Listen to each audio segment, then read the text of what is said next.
Ito ang higanting bato na aking natagpuan sa tabi ng malaking bukal dito sa kagubatan. Ako itong binidyo sapagkat paano pansin sa akin ang kakaibang higanting bato na aking natagpuan na daanan dito sa malaking gubat ng gubatan ng Nursega.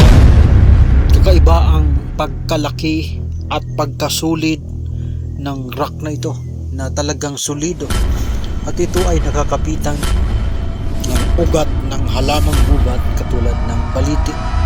Akin siyang binidyo at ito yung makikita ninyo mga kababayan na apakalaking bato, at ang ilalim nito ay may mga napapansin ako na mga siwang o mga butas sa ilalim, na ito ay makikita din natin na mayroon siyang mga ukit na bato.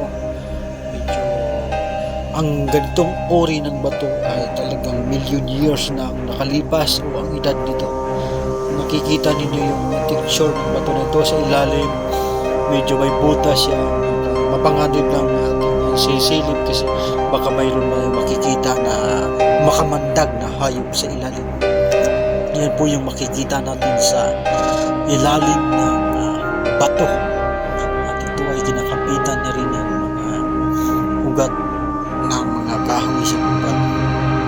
Pansin-pansin na giligong mga kababayan na pagkalaki sa bato na ito na ating natutunghayan.